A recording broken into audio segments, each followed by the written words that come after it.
I'm Pepe Manikan. I'm a music and audio producer, film scorer, educator, performer, and an improviser. I play with my bands Eternal Now and Cinderblock, perform improvised theater with Spit and Timog, and teach at the College of St. Benilde and Third World Improv. Welcome to my channel.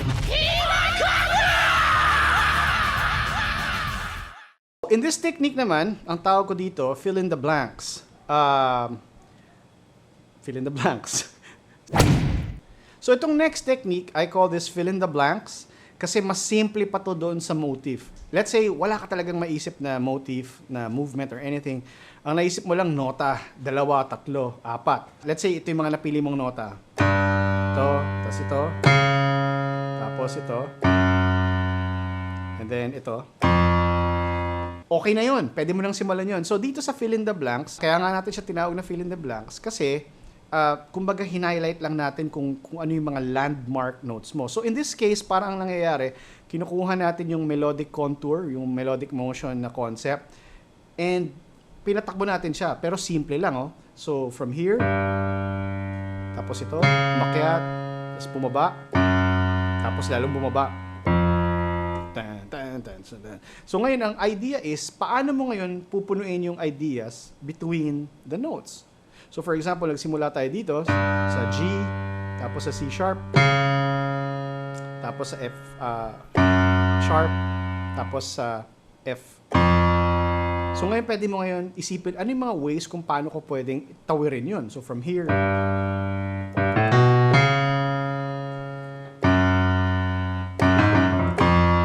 or ang pangit. So, plinot out ko na yung ating basic notes. So we have the G, yung C sharp, yung F sharp, then yung D sharp. Sabi nga natin, fill in the blank. So, let's say yun yung 4 na nota na naisip ko. So, pwede ko ngayong gawin, nag-isip ako, of course, off-cam, nag-isip ako, paano natin pwedeng itawid yung mga notes from one note to the next. So, for example, I came up with 2. So, ginawa ko, pinaglalaroan ko yung lahat naman kasi sabi ko, yung mga variations and stuff like that, in-apply natin. So, this is the first idea na lumabas sa fill in the blanks. Starts there.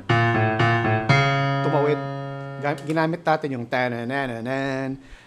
Para makaakyat dito sa, ginamit natin yung ta-na-na-na. Ta-na-na-na-pam. Yun yung second note natin. Sustain there. Repeat. Okay. Then, repeat ko yung idea na nag-stay siya doon. Tapos yung idea na kinuha din natin doon sa nauna na ito. So, umuulit yung mga ideas, di ba? Napansin nyo may mga patterns tayo na umuulit lang pero vinavariate natin. And so, you're gonna see that play out here. So, again, let me play that.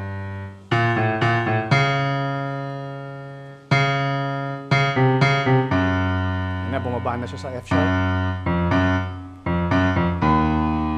Na. And yun, tumawid lang siya sa bumaba lang siya doon. Now, here's another idea of how you can do this. Again, employing yung mga repetitions tsaka yung mga patterns and repeating all these ideas, it helps. So, here's the second idea.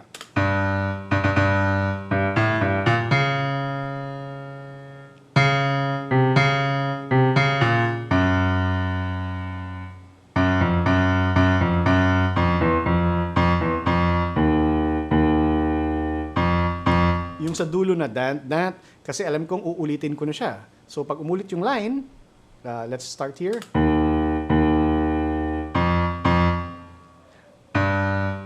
So, buo na yung line. Buo na yung melody. And umulit na siya, right? And maybe I could have changed it a bit more. Again, I'm just stressing out the idea. I'm emphasizing certain ideas.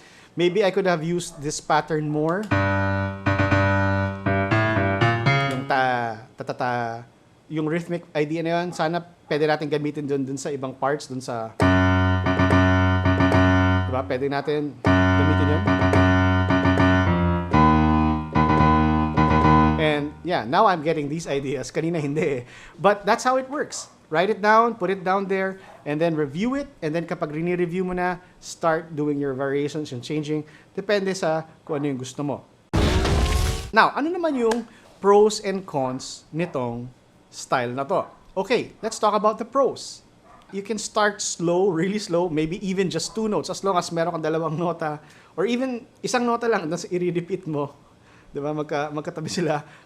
Pero paano yung journey from one to the other one? So, aandar siya. Bahala ka kung paano mo pagagalawin. So, you can start slow, and then it can lead to, hundreds of permutations. This is just an example of, we came up with 2.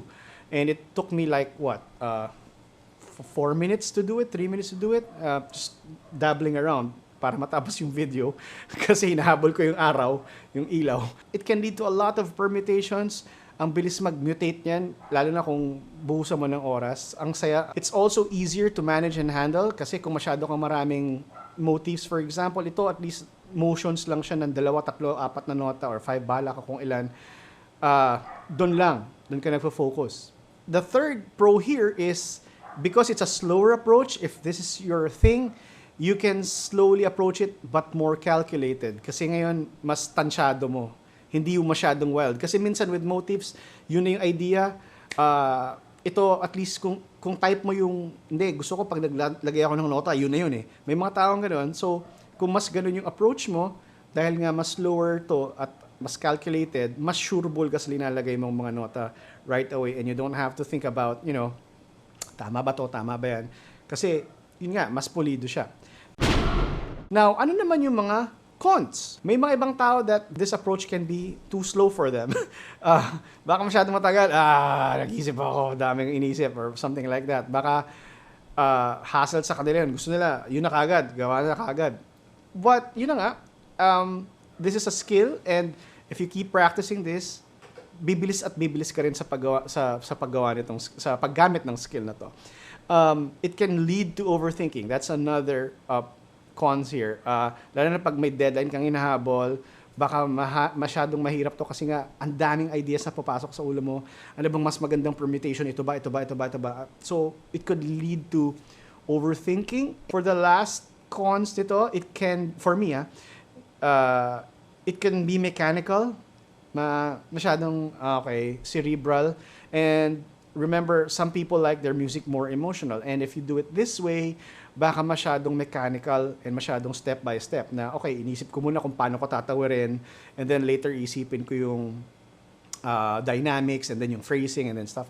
Baka yung iba may find that a bit too mechanical. But here's the thing, for me, if you're beginning with this or you're a beginner in all of these, music production, music composition, writing, I think this is a very friendly approach to how to create melodies sa simula. Kasi you're feeling your way out, you're crawling, and those are good things because now you're slowly understanding yung sarili mong style and yung instrumento mo and and music theory. So dahan-dahan mo siyang na-apply, dahan-dahan mo siyang sometimes we have to crawl before we can stand up, before we can run, right? So ito yung, I guess, yung stage na nangangapa ka pa, and that's fine. And even when you're advanced na, kung talagang wala kang idea, nangangapa ka sa idea, edi ito, gapangin mo, di ba? So, it's still good. It's still great. And from time to time, I still use this technique kasi, yun na nga, minsan di ka talaga tatama ng inspiration. And gagapang ka talaga trying to find inspiration. And then from there, once you have that, boom. Again, these techniques are really just to help you out, create melodies. And then once you have them, you can choose whatever technique you have and then or combine these different techniques, di ba? So, punto lang dito, makagawa ka ng melody. From there, pagkatas magawa yung melody, bahala ka na kung anong gagawin mo next. Pwede mo nang paglaruan, pwede ka na mag-variate, pwede kang mag-harmonize, bahala ka kung anong gagawin mo. Improvisation. Yan yung ating last technique. So, may mga ibang tao na wala, kaya lang talaga nila gumawa ng melody on the spot. May mga ganun talaga. Blessed, whatever, or hard work. Talagang pinaghirapan nila and they have their own techniques na develop. So, may mga ganon. But, yun na nga, again, to create melodies, improvisation is a very good tool kasi pwede mong gawin on the spot and then record it, write it down, whatever, and then later on improve it. So, that's really great. So, paano ba mag-start sa pag-improvisation? So, minsan yung mga improvisers, hindi naman agad-agad pinipindot yan. Sometimes, depende na, may mga iba-ibang techniques yan. Yung iba parang combination ng lahat. So, minsan parang bridge the gap sila or bridge fill in the gaps na magsisimula sila dalawang nota. Tapos mamaya maglalaro na yan.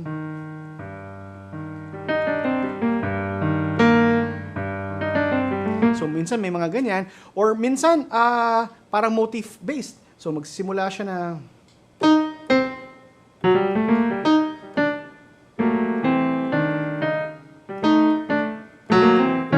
So, tapos maglalaro-laro na sila ng ganyan. Learn to improvise kasi malaking tulong siya. You can do it live, you can do it in the studio. If you think about it, improv is sped up composition. Improv is sped up composition. The idea here is, yun na nga, yung mental processes na nagagawa ko kasi I can do both is somewhat similar. I start with a very basic idea, maybe a motif, or if totally wala, bridging, filling the gap and stuff like that. Or sometimes I sing a melody inside my head or sing it vocally, and then I start dabbling with it sa keyboard. So these are all the same techniques, pero mas mabilis kasi on the spot. Maganda yon kasi it's a good investment because you can use it nga for whatever, for making music, for companies, for movies, commercials, whatever. Or even making your own songs. Mas mabilis yung proseso, so you don't get stuck there and you can move fast right away by, this is it. Okay na ako dyan. And then, once you have that down, yun na nga, you can have it, improve it, na yun nga, variate this, variate that. Siyempre, during the improvisation, minsan iba yung tumatakbo sa isip mo. Yun lang, not a lot can do this, not a lot of people can do this, but you can learn it. And for myself, I learned it.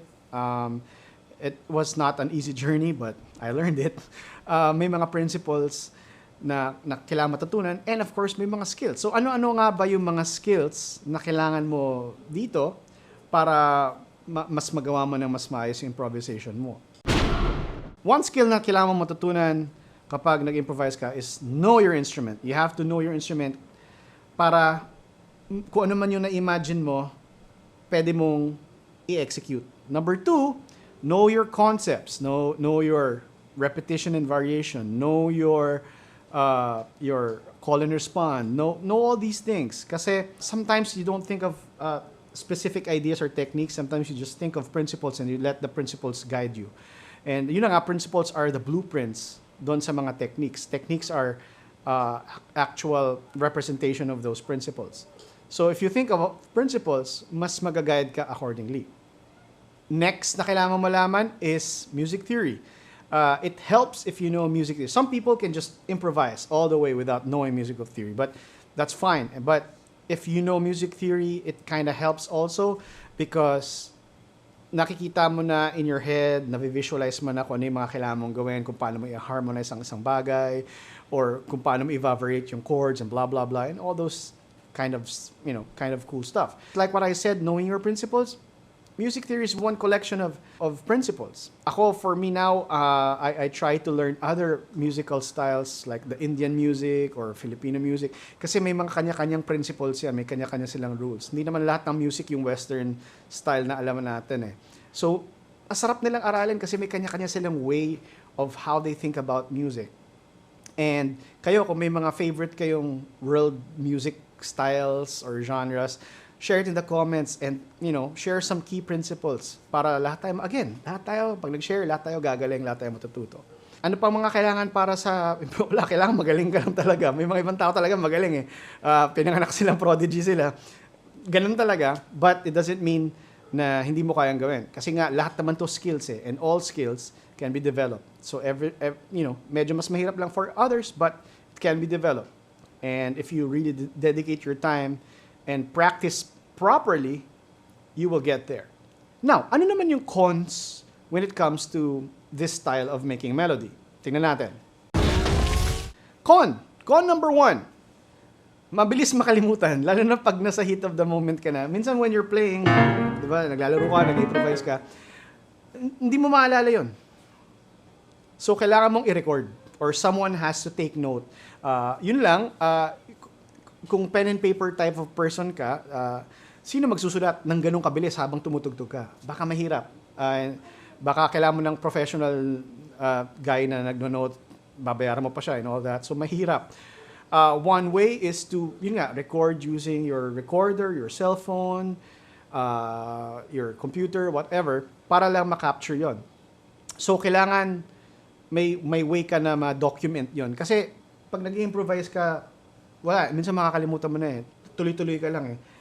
Number 2, after mo ma-record and nag-improvise ka na, babalikan mo yun. Ang haba naman masyado nito. Unlike doon sa unang ibang approaches like the motif and the fill in the blanks, dahan-dahan eh, tas smaller steps. Dito kasi isang buo ka agad. So, i-review mo yun and then doon mo pala marirealize, alam mo, actually maganda tong part na to. Bam, kunin natin yan. Tong part na to. Bam. So, again, just like the other ideas, principles kanina, hindi naman lahat yan magagamit mo eh. May iba ka talagang itatapon. Pero wag naman tapon, i-keep mo lang kasi baka magamit mo sa ibang project, right? So that's my con number 2. And one more thing about improvisation is karamihan ng mga tao pag nag-i-improvise, they can fall into patterns of habit. There's a particular line or run or chord progression that they always like using. So, minsan, kapag nagpe-play ka, you can fall into those patterns, you can fall into those habits. Ang nangyayari, yung mga melodies na ginagawa mo can sound the same. So you have to be aware of ano yung mga habits mo as a player na, teka, itong gantong klaseng style, palagi kong nauulit to. Itong gantong klaseng chord progression na uulit ko. And that's why you need time to review it again para if you see or hear those things, you can adjust them appropriately. You can, I repeated this. This is habit. Let me change that. But then again, some people will say, okay lang yan kasi yun yung style mo. Okay lang din yun. Walang problema doon. But just be aware that it can sound boring kapag paulit-ulit yung mga habits mo. Those are some of the techniques na ginagamit ko to create melodies just to get me started. I hope may mga natutunan kayo. And if you guys have your own techniques of creating your own melodies, please share it in the comments. Again, let's all share. Palagi lang tayo mag-share, share. Kasi pag nag-share tayo lahat tayo gagaling, lahat tayo matutuwa, lahat tayo magiging happy. I hope to see you next time. Bye!